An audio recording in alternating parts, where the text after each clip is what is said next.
Hello everyone, welcome and welcome back to my channel. I hope you guys are doing well. अभी मैं ये video shoot कर रही हूँ, पता नहीं कब अपलोड करूँगी या करूँगी भी कि नहीं करूँगी। मुझे याद आता है कि आज से 2 साल पहले जब मैंने अपना ये यूट्यूब चैनल स्टार्ट किया था, तब मैं अपने ग्रेजुएशन के 5th सेमेस्टर में थी और वो सेमेस्टर ख़त्म होने को था। इससे पहले मेरा इंस्टाग्राम पे एक पोइट्री पेज था जहाँ पे अच्छे खासे फॉलोअर्स थे, लोग अप्रिशिएट करते थे, मेरी कविताओं को पसंद करते थे। और वो पेज मैंने अपनी पढ़ाई के कारण उसे मैंने कुछ टाइम के लिए बंद रखा और जब मैंने दोबारा खोलने की कोशिश की तो वो खुला ही नहीं।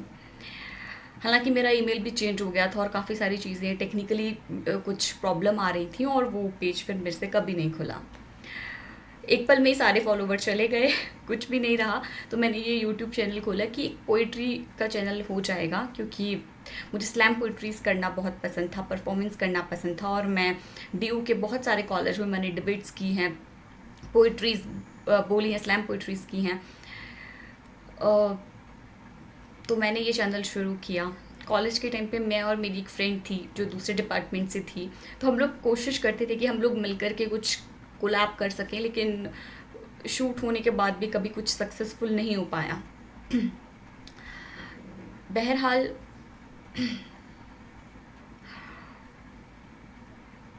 जब मैंने ये यूट्यूब चैनल फिर से स्टार्ट किया, तो कहाँ इंस्टाग्राम में काफ़ी सारे फॉलोवर्स थे, लोग पहचान रहे थे और यहाँ आके कोई सब्सक्राइबर्स गेन नहीं हो पा रहे थे। वैसे भी मैं इतना ज़्यादा कंटिन्यू नहीं रख पा रही थी चैनल को।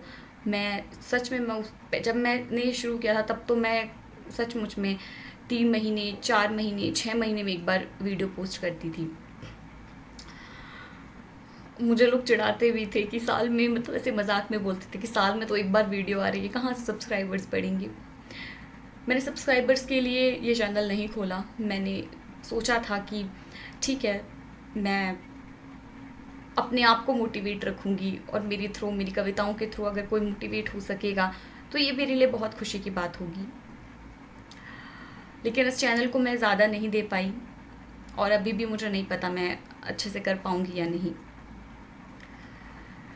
क्योंकि अभी लाइफ में सबसे बड़ी चीज़ है सेटल होना।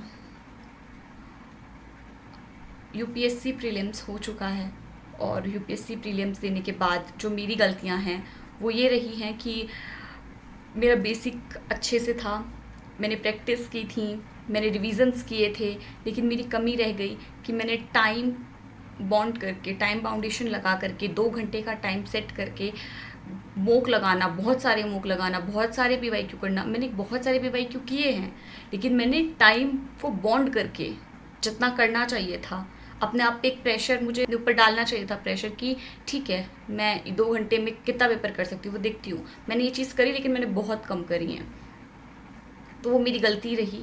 और इस गलतियों को देखते हुए मुझे कुछ लोग कह रहे हैं कि जब तुम्हारा सब कुछ बेसिक, रिवीजन, बैकग्राउंड सब इतना स्ट्रॉन्ग हो चुका है, तुमने ज़ीरो से तुम इतना ऊपर उठ चुकी हो, तो अब एक और मौका अपने आप को दो।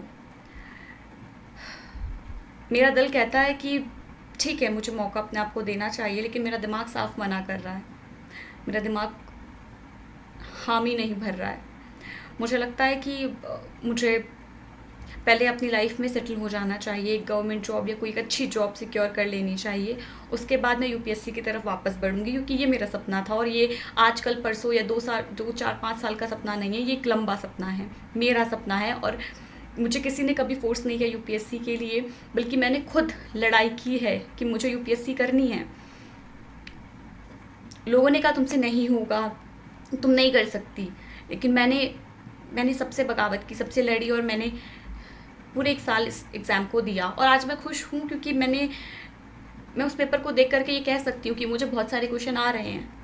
मेरी गलती हुई कि मैंने प्रैक्टिस नहीं की, उस टाइम मैनेजमेंट नहीं संभाल पाई, मैं उस टाइम को नहीं संभाल पाई ना। मुझे बहुत सारे बच्चों के साथ ऐसा हुआ कि एग्जामिनेशन हॉल में उनको एंजाइटी हो गई, पैनिक अटैक आया, लेकिन मेरे साथ ऐसा कुछ नहीं हुआ। ना मैंने ओवरथिंकिंग करी, ना मुझे टेंशन हुई थी, ना कुछ ऐसा कुछ नहीं हुआ।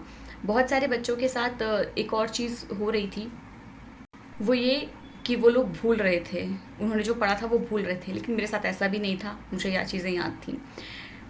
मैंने पेपर खोला, बहुत सारे लोगों ने पेपर खोला और उन्हें फर्स्ट सेकंड थर्ड क्वेश्चन नहीं आ रहे थे, लेकिन मुझे वो भी आ रहे थे।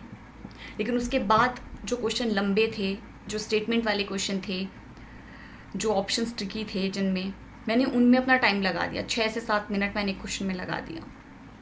मुझसे ये बहुत बड़ी गलती हो गई। मुझे उस क्वेश्चन को वहीं छोड़ देना चाहिए था। भले ही मुझे पढ़ के लग रहा था मुझे आता है, लेकिन अगर मुझे आता है तो मुझे वो जो ऑप्शंस थे, वो जो स्टेटमेंट थी, वो बार बार परेशान कर रही थी कि नहीं ये नहीं होगा, ये होगा, ये नहीं होगा, ये नहीं होगा। मैं अगर उस टाइम उन क्वेश्चन को वहीं छोड़ देती और सिर्फ इजी इजी क्वेश्चन की तरफ आगे बढ़ जाती और बाद में आके उन क्वेश्चंस को करती, तो शायद मेरा परफॉर्मेंस को ज़्यादा अच्छा हो पाता। लेकिन मैं ऐसा नहीं कर पाई और ऐसा मैंने सी सेट में करा। सी सेट मेरा काफ़ी सही गया, अच्छा गया। जीएस ख़राब हो गया है।